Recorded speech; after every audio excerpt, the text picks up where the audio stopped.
ہماری خداوند یسوع کی انجیل مقدس یوحنا کے مطابق اس کا 20واں باب 2 سے 8 آیات تک۔ تب وہ شمعون پطرس اور اس دوسرے شاگرد کے پاس دوڑی آئی جسے یسوع پیار کرتا تھا، اور ان سے کہا کہ خداوند کو قبر سے نکال لے گئے ہیں، اور ہم نہیں جانتی کہ انہوں نے اسے کہاں رکھا ہے۔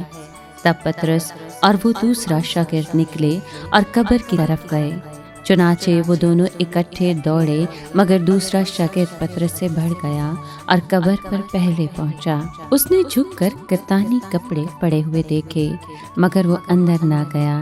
تب شمعون پطرس بھی اس کے پیچھے پیچھے آیا اور قبر کے اندر گیا اور کتانی کپڑے پڑے ہوئے دیکھے، اور وہ رومال جو اس کے سر پر تھا ان کتانی کپڑوں کے ساتھ نہیں، مگر جدا لپٹا ہوا اور ایک جگہ پڑا تھا۔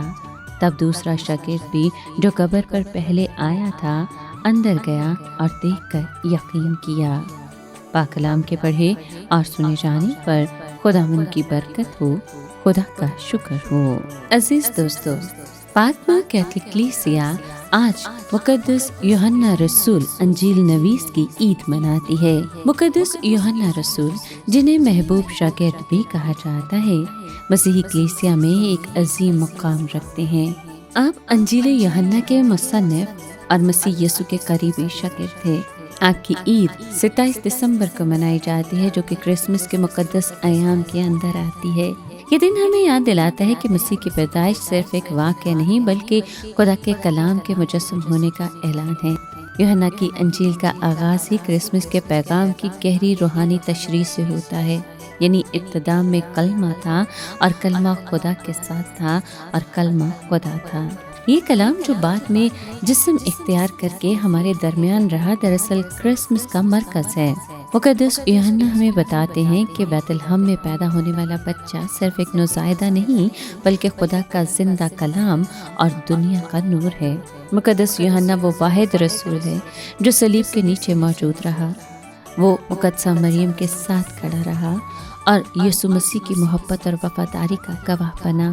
یہی محبت اور قربت کرسمس کے پیغام سے ہم آہنگ ہے، جہاں خدا انسان کے قریب آتا ہے اور ہمارے درمیان رہائش اختیار کرتا ہے۔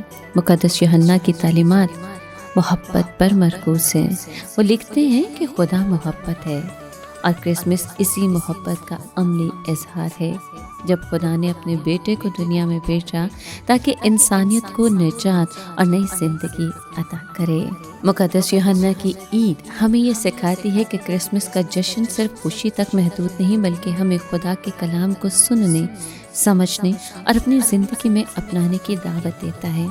مقدس یوحنا ہمیں بلاتے ہیں کہ ہم نور میں چلیں، محبت میں رہیں اور اس کلام کے گواہ بنیں جو ہمارے درمیان آیا۔